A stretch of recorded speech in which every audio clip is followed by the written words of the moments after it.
திருவசனத்துக்கு நேராக கடந்து செல்வோம். 2 நாளாகமத்தின் புஸ்தகம் 6ஆம் அதிகாரம் 19ஆம் வசனம். என் தேவனாகிய கர்த்தாவே, என் தேவனாகிய கர்த்தாவே, உமது அடியேன் உமது சந்நிதியில் செய்கிற விண்ணப்பத்தையும், உமது அடியேன் உம்முடைய சந்நிதியில் செய்கிற விண்ணப்பத்தையும் மன்றாட்டையும் கேட்டு உமது அடியனுடைய விண்ணப்பத்தையும் வேண்டுதலையும் திருவுள்ளத்தில் கொண்டருளும். உம்முடைய திருவுள்ளத்தில் கொண்டருளும். ப்ளீயா மர்சி, கெஞ்சும் இரக்கத்திலே இந்த ஜெபத்தை நான் செய்கிறேன். ஆண்டவரே, என்னுடைய நீதி நிமித்தம் அல்ல, நான் ரொம்ப பரிசுத்தமாக இருக்கிறேன் அப்படின்னு சொல்கிறதுக்காக இல்லை, நான் தான தர்மலாம் பண்ணுறனால என் ஜெபம் கேட்கப்படுன்றதுக்கெல்லாம் இல்லை, எங்கள் அப்பா ரொம்ப நல்லவர், எங்கள் தாத்தா ரொம்ப நல்லவர் அப்படின்னு சொல்கிறதுக்காகலாம் இல்லை. எங்கள் தாத்தாவோ எங்கள் பாட்டனோ பூட்டனோ அவங்கெல்லாம் உமக்கு பிரியமாக நடந்திருந்தாலும் நடந்திருக்காவிட்டாலும் இப்பொழுதும் அது அடியே உடைய சமூகத்தில் கெஞ்சி வந்திருக்கிறேன். உம்முடைய இரக்கத்தின் மித்தம் என் விண்ணப்பத்தையும் வேண்டுதலையும் கேட்டறலாம். ஹல்லேலூயா. இதை தான் நீங்கள் தானியேல் 9:18 தானியேல் ரொம்ப அழகாக சொல்வார். ஆண்டவரே, எங்கள் நீதி மித்தம் அல்லப்பா, உங்கள் இரக்கங்களின் மித்தம் எங்கள் ஜெபத்தை கேட்டறலாம். ரொம்ப முக்கியம், ரொம்ப முக்கியம். நம்முடைய பரிசுத்தத்திற்காக, நீதிக்காக, நம்முடைய உண்மைக்காக கடவுள் அளித்த பதில் என்பது சொற்பமாக இருக்கும். ஆனால் இரக்கத்தின் அடிப்படையில் அவர் கொடுத்த பதில் ஏராளமாக இருக்கும். இதுதான் தேவன் செய்கிற விஷயம். ஆண்டுடைய இரக்கங்கள்ன்றது ஒரு பெரிய ட்ரெஷரி போலங்க, ஒரு கருவூலங்க. அந்த கருவூலத்தில் இருக்க இரக்கம் அந்த திருவுள்ளத்துக்கு கிடைச்சிருச்சுன்னு வைங்களேன், அதை போல பாக்கியம் எதுவுமே கிடையாது. ஹல்லேலூயா. இதுதான் ரொம்ப தேவை. இன்றைக்கு ஒரு தேவ ஜனத்துக்கு, தேவ பிள்ளைகளுக்கு, தேசத்துக்கு தேவனுடைய இரக்கம் பகிரங்கமாய் தேவைப்படுகிறது. நான் சொல்லுவேன், நம்ம தேசம் இன்னைய வரைக்கும் இரக்கத்தினால தான் காப்பாற்றப்பட்டு கொண்டே இருக்குது. ஜப்பான் அடிக்கிறாரு, அமெரிக்காவை அடிக்கிறாரு, மதனக்கூடாது கலிஃபோர்னியாவை அடிக்கிறாரு, பார்த்தீங்களா சுற்றி இருக்கிற நாடுகள்லாம் எல்லாம் தத்தளிக்குது, இந்தோனேஷியாவை அடிக்கிறாரு, எல்லாம் இமைப்பொழுது ஒரு நிமிஷத்தில் குலுங்க வச்சுட்டாரு. ஒரிஜினலாக குலுங்கணுன்னா இந்தியா தான் அடிக்கடி குலுங்கி இருக்கணும். ஏன்னா அவ்வளோ இரத்த பலிகள், அவ்வளோ விக்கிரக ஆராதனைகள், அவ்வளவு அருவறுப்புகள் நம்ம தேசத்தில் பெருகிறது போல் உலக நாடுகளில் எங்கேயும் கிடையாதுங்க. சமயத்தில் ஆப்பிரிக்கா நாட்டில் உள்ள அந்த காரியங்களை பிள்ளைகள் பாப்பாட்டை கூப்பிட்டு தெரிஞ்சுக்கிட்டு அவன் சொல்கிறா, அப்பா ரொம்ப ஆச்சரியமான ஒரு விஷயம் என்னென்னா, யார் வேணாலும் ரோட்டில் நின்று ப்ரீச் பண்ணலாம். ஆமாம், ஜீசஸை பற்றி சொல்லலாம். அவங்க மதத்தை பற்றி சொல்வதற்கு யாருக்கும் எந்த தடையுமே கிடையாது. யார் நீ ஏன் இங்கே சொன்னேன்னு சொல்ல மாட்டாங்களாம். அவங்கவுங்க யார் யார் என்னென்ன விரும்புகிறீங்களோ அங்கே நின்று நீங்கள் பேசலாம், கேட்குறவங்க கேட்கலாம், போகிறவங்க போகலாமா. புரியுங்களா? பாருங்கள், நான் சொல்கிறேன், நம்ம நாட்டில் எவ்வளோ கஷ்டங்கள் தெரியுமா மிஷினரிகளுக்கு. எவ்வளோ இன்றைக்கெல்லாம் ஒளிஞ்சு எத்தனை பேர் ஆராதனை நடத்துகிறாங்க தெரியுமா. ரொம்ப மன கஷ்டமாக இருக்குது. உண்மை என்ன தெரியுமா, நம்மளாம் சேர்ந்து ஜெபம் பண்ணிட்டோம், ஆண்டவரே எங்கள் இந்தியாவை காப்பாற்றுங்கப்பா, எங்கள் இந்தியர்களை அழிச்சிடாதீங்கப்பா. நம்மால் பாட்டி மாட்டான். ஆமாம், பரலோகத்தை பரிசுத்தவான்கள் நிரப்புவாங்கன்னு பாடினதுக்கு பரலோகத்தை இந்தியர்கள் நிரப்புவார்கள் நம்மால் பாடிட்டான். ஆண்டவர் பார்த்தாரு, இரக்கத்தை கொண்டு போய் என்ன செஞ்சிட்டாரு, ஊற்றிட்டார். இந்த இரக்கத்தை இங்கே ஊற்றுனால அவன் துமுறு பிடிச்சி அலைஞ்சிக்கிட்டு இருக்கிறான். ஆமாம், அரசன் முதற்கொண்டு ஆண்டி முதற்கொண்டு அப்படி காலை தூக்கி விட்டு தான் போகிறான். புரியல? இரக்கத்தை ரொம்ப கேட்டதுனால இரக்கம் மன்னிப்பு தந்து, இரக்கம் அப்படியே மூடி வச்சிருக்கு. நான் சொன்னேன், இரக்கம் மன்னிப்பு தந்துச்சுல, அந்த இரக்கம் இந்த ஜனத்தை மீட்பதாக. யோசிச்சு பாருங்க, இரக்கம் மீட்பதாக. சரி, இன்னைக்கு நம்ம போவோம். இன்னைக்கு பாம் சண்டே. இந்த பாம் சண்டேன்னு சொல்லும்போது பைபிளில் கரெக்டாக நீங்கள் கவனிச்சிங்கன்னா, இந்த கடைசி வாரத்துக்கு பேஷன் வீக்குன்னு சொல்லுவாங்க. இந்த நாள்லேருந்து இயேசு கிறிஸ்துடைய மரணம் வரைக்கும் துயர வாரம் என்று அறிவிக்கப்படும். என்ன வாரம் அறிவிக்கப்படும்? துயர வாரம் என்று அறிவிக்கப்படும். இந்த துயர வாரத்தில் அறிவிக்கப்படுகிற அந்த துயர வாரத்தில் பார்த்தீங்கன்னா, இயேசு கிறிஸ்துடைய ஃபஸ்ட்டு ராயல் என்ட்ரி இன்னைக்கு தான். இன்னைக்கு இயேசு கிறிஸ்து அந்த தங்க வாசல் வழியாய் உள்ளே நுழைகிறார், ராஜாங்க பவனியாய் நுழைகிறார். இப்போ இயேசு கிறிஸ்து நுழைகிறத பற்றி மத்தேயு 21 படிக்கிறோம், மார்க் 11 படிக்கிறோம், லூக்கா 19 படிக்கிறோம், யோவான் 13 படிக்கிறோம், இப்படியே வரிசையாக படிச்சுக்கிட்டே வரோம். இந்த இடங்களில் படிக்கிறப்பெல்லாம் ஒரு விஷயம் அங்கே முக்கியமாக சொல்லப்படும். ஓசன்னா, தாவீதின் குமாரனுக்கு ஓசன்னா, உன்னதத்திலிருந்து வருகிறவர் ஸ்தோத்தரிக்கப்படத்தக்கவர் என்ற வார்த்தை திரும்ப திரும்ப பயன்படுத்தப்படும். வாட்ஸ் மீன் ஓசன்னா? அதில் கூட what's mean hosanna. Lord now save, Lord now save. கர்த்தாவே இப்பொழுதே ரட்சியும். அவ்வளவுதான். இந்த வார்த்தையுடைய அர்த்தம் என்னன்னு புரியுதா? This a plea of mercy. இரக்கத்தை கெஞ்சுறாங்க. அவங்க சொல்றாங்க, யாராவது எங்களை இந்த அடிமைத்தனத்திலிருந்து காப்பாற்றுவாங்களான்னு நாங்கள் பல வருஷமாக ஏங்கி தவிக்கிறோம். நாங்களும் அடிமைகளாக இருக்கிறோம், நாங்களும் அடிமைத்தனத்துக்குள் இருக்கிறோம். எங்களை காப்பாற்ற ஒரு ராஜா வருவார் என்று தீர்க்கதரிசிகளால் முன்னுரைக்கப்பட்ட ராஜாவாக நீர்தான் இருப்பீர் என்று சொன்னால், லார்ட் நவ் சேவ். ஆண்டவரே இப்பொழுதே எங்களை ரட்சியும் கேட்குறாங்க, இப்பொழுதே எங்களை காப்பாற்றுன்னு சொல்கிறாங்க. இஸ்ரவேல் மக்கள் ரட்சிக்கப்படாத நாட்களே கிடையாதுங்க. எகிப்திலிருந்து ரட்சிக்க தொடங்கினாருங்க, இன்னைய வரைக்கும் ரட்சித்து தாங்க இருக்கிறார். Praise the Lord. சொல்லுங்க பார்க்கலாம். எகிப்தில் தொடங்கினதுங்க, சொல்லுங்க, இன்னைய வரைக்கும் என்னதான் பண்ணிட்டு இருக்கிறாரு? ரட்சித்துட்டே தான் இருக்கிறார். இன்னைய வரைக்கும் நடந்துட்டு தான் இருக்குது. ஒரு காரியத்தை உங்களுக்கு சொல்கிறேன்.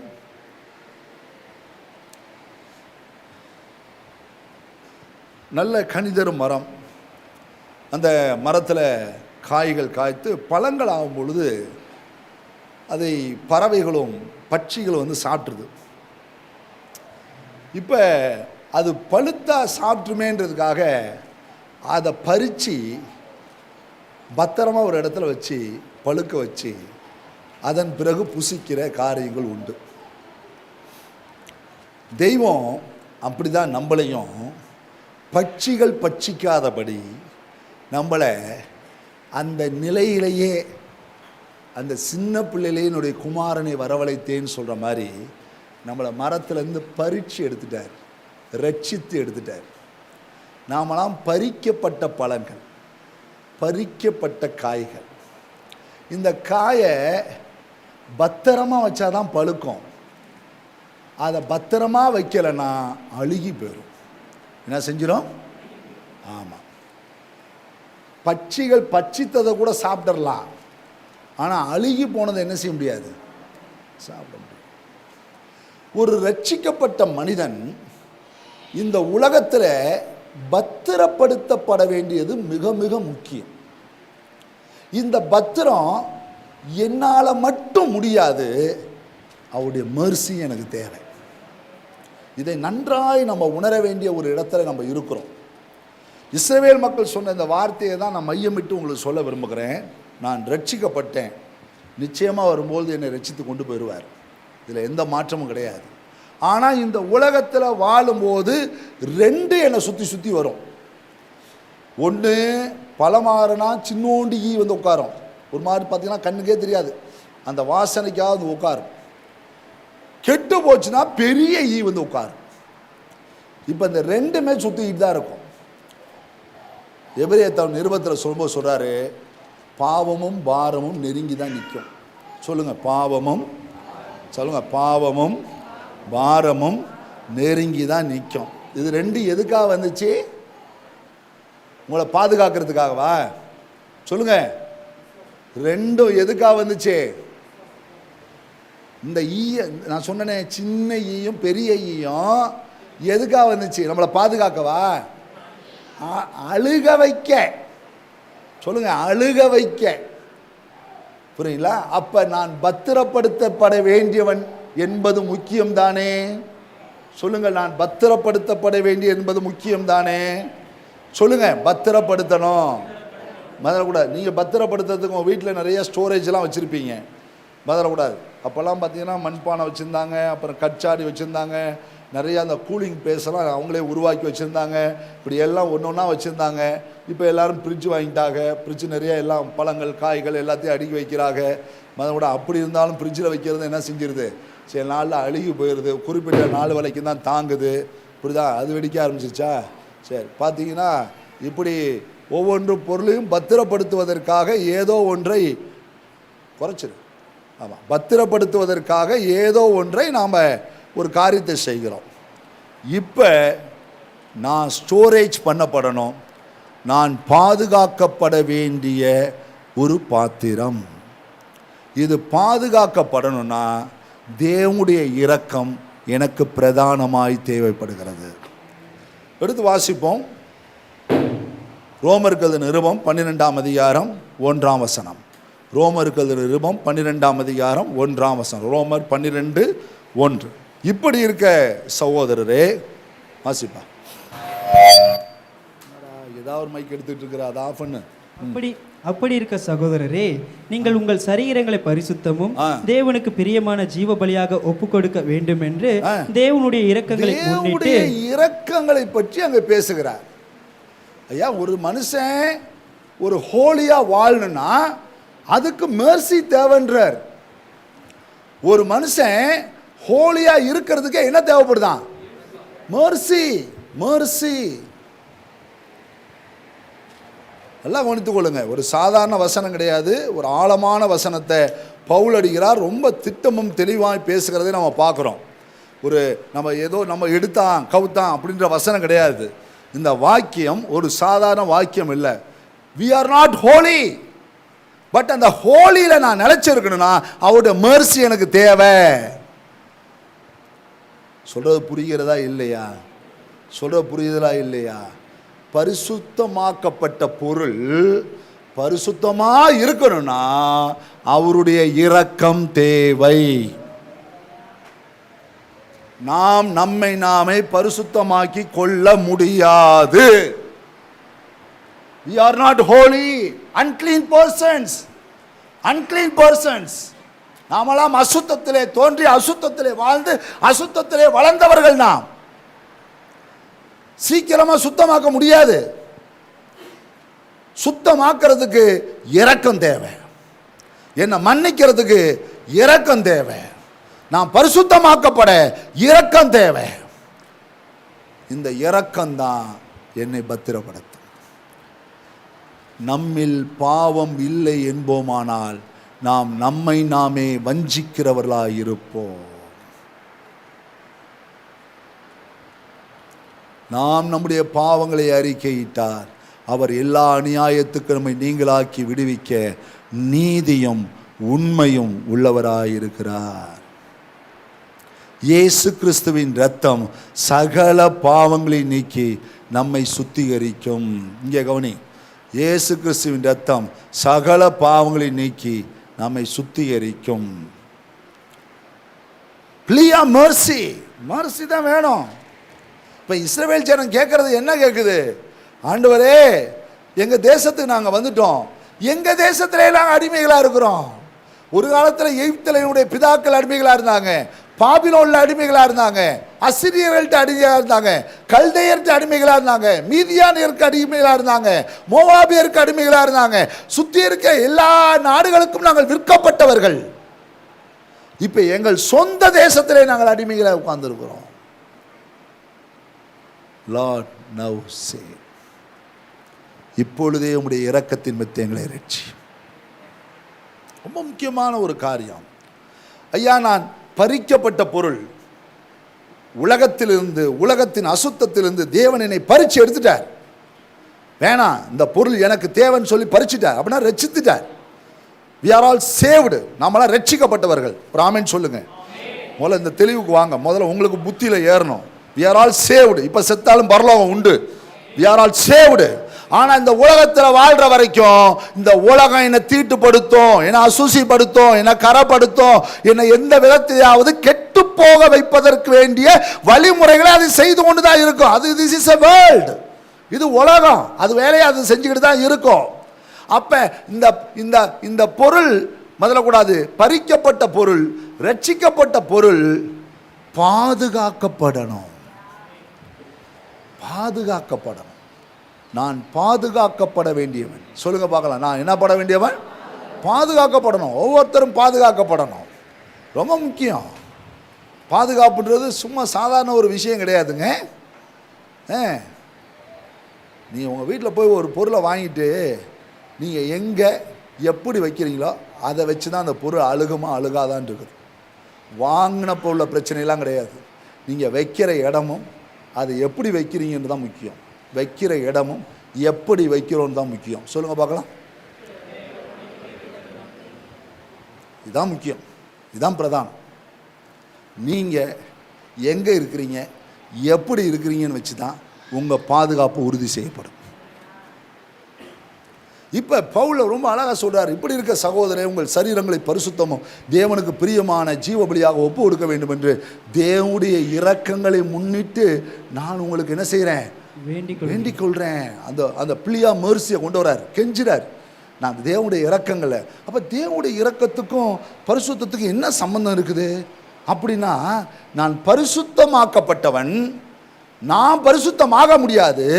நான் பரிசுத்தமாக இருக்கணும்னா அவர் இரக்கமே அன்றி எதுவும் என்னை நிலைத்திருக்க விடாது.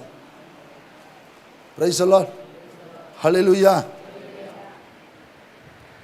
உங்கள் பிள்ளைன்னு சொல்கிறீங்களே, ஏன் உங்கள் பிள்ளைன்னு சொன்னீங்க? என்னுடைய பிளட்டுங்க. சரிங்க, உங்கள் பிளட்டு அவ்வளோ தப்பு பண்ணுச்சுங்க, எப்படிங்க நீங்கள் உங்கள் பிள்ளைன்னு சொல்கிறீங்க? அது ஏன் பிளட்டுங்க. உங்கள் பிளட்டாக இருந்தால் உங்களுக்கு விரோதமாக பேசுதுங்க, அது ஏன் பிளட்டுங்க. புரியுங்களா? இல்லைங்க, உங்களை மதிக்கவே மாட்டேங்குதுங்க, அது ஏன் பிளட்டுங்க. நான் உங்களை பார்த்தாவே திரும்பிட்டு போகுதுங்க, அது ஏன் பிளட்டுங்க. என்னங்க என்னங்க உங்களை இவ்வளோ கேவலமாக பேசுது, அது என் பிளட்டுங்க. ஏங்க திரும்ப திரும்பி அது சொல்கிறீங்க? உங்கள்கிட்ட வந்தது என்ன? மர்சி. சொல்லுங்க பார்க்கலாம். பிள்ளைகிட்ட வராது, அதை கண்டா கூட அதுகிட்ட நீங்கள் எதிர்பார்க்கவே வேணாம். அதுக்கு புள்ள வரும்போது அதெல்லாம் தெரியும். ஆனால் உங்கள்கிட்ட அந்த புள்ளன்னு சொல்கிற வார்த்தை மாறல பாருங்க. பிளட்டு. ஜீசஸ் சொல்கிற ஒரே வார்த்தை, என் ரத்தம் சிந்தப்பட்டிருக்குது, என் ரத்தத்தினால் அவன் கழுவப்பட்டவன், என் ரத்தத்தினால் அவனை பாதுகாத்து வச்சிருக்கிறேன், அவன் என் புள்ள. அதன் மித்தம் தான், அந்த இரக்கத்தின் மித்தம் தான் அவன் இன்னைக்கு பரிசுத்தம்னு சொல்கிற இடத்துல இருக்கானே தவிர, அவன் நீதி நிமித்தம் அவன் அழுக்கான கந்தாவன். நாம் பாதுகாக்கப்பட வேண்டிய பொருள், அந்த நற்பொருளை பெற வரைக்கும் நாம் பாதுகாக்கப்பட வேண்டியவர்கள். திரும்பவும் சொல்கிறேன், உலகத்தின் அசுத்தம், உலகத்தின் கரைகள், திரைகள் எல்லாம் ஏராளமாக இருக்கிற உலகத்தில், நாம் வாழுகிற இந்த உலகத்தில், நாம் இருக்கிற இந்த நிலையில் எங்கே இருக்கிறோம், எப்படி இருக்கிறோன்ற வச்சு தான் நம்ம வாழ போகிற ஒவ்வொரு நாள் வாழ்க்கையும் இருக்கிறது. பாதுகாக்கப்பட வேண்டியவர்கள், வசனத்தினால் பாதுகாக்கப்பட வேண்டியவர்கள், பரிசுத்த ஆவியினால் பாதுகாக்கப்பட வேண்டியவர்கள், தேவனுடைய நல்ல ஆலோசனையினால் பாதுகாக்கப்பட வேண்டியவர்கள். இன்னைக்கு ஜெபம் பண்ணிச்சு மந்திரிச்சுட்டு போயிட்டு ஒரு வாரம் முடிச்சு நீ சுற்றுற இடத்தெல்லாம் சுற்றி விட்டு அடுத்த வாரம் வந்து உட்கார்ற அப்படி இருந்தீங்கன்னா நீ கெட்டு போகிற பொருள், நீ கெட்டு போன பொருள். நாம் ஜெபத்துக்கு வருவதும் ஆராதனையில் பங்கு பெறுவதும் ஏதோ பாதுகாப்பின் வளையம் கிடையாது, பாதுகாப்பை சொல்லிக் கொடுக்கிற ஒரு பயிற்சி கூடம். ரொம்ப முக்கியம், இதை பழக்கணும்.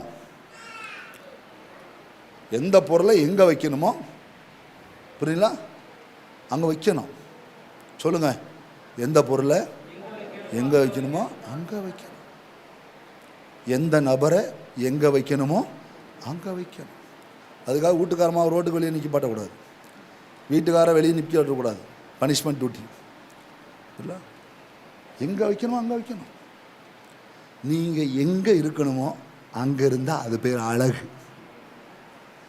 நீங்கள் எந்த இடத்துல எப்படி இருந்தால் அவர் பார்ப்பாரோ அதுக்கு பேர் பேரழகு.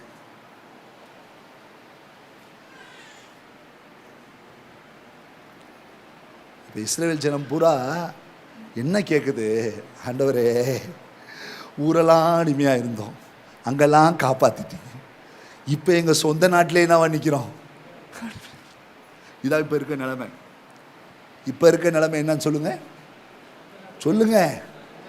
புள்ளதான் பாஸ்டர், புள்ளதான், நம்ம மனசு சரியில்லை பாஸ்டர், நாங்கள் புள்ளதான், உங்கள் புள்ளதான், சமாதானம் இல்லை பாஸ்டர், பாஸ்டர் நாங்கள் உங்கள் புள்ளதான், சுகம் இல்லை. என் புள்ள சொல்ல, நான் ஏசவா புள்ளன்னு சொல்லிட்டு இருக்கிறேன், நீங்கள் வேற. நான் ஜீசஸோட சைல்டு தான், ஆனால் எனக்கு சமாதானம் இல்லை, எனக்கு விடுதலை இல்லை, எனக்கு ஆரோக்கியம் இல்லை, என் மனசு சரியில்லை, நான் ரொம்ப கஷ்டப்படுறேன், வேதனைப்படுறேன், ஆனால் ஆண்டோடைய பிள்ளையா தான் இருக்கிறேன், பட் நான் ஸ்லேவாக இருக்கிறேன். இப்போ தேவை பிளியா மர்சி. அவ்வளவுதான். ஆண்டவரே, நான் ஏதோ ஒன்றுக்கு அடிமைப்பட்டு கிடக்கிறேன், எனக்கே தெரியல. ஏதோ ஒன்றுக்கு நான் கீழ்பட்டு கிடக்கிறேன், எனக்கே தெரியல. ஏதோ ஒரு ஆசையினை பற்றி பிடித்திருக்கிறது, எனக்கே தெரியல. ஒன்று நெருக்குது, ஒன்று நெருங்குது. என்னவா? ஒன்று நெருக்குது, நெருங்குது.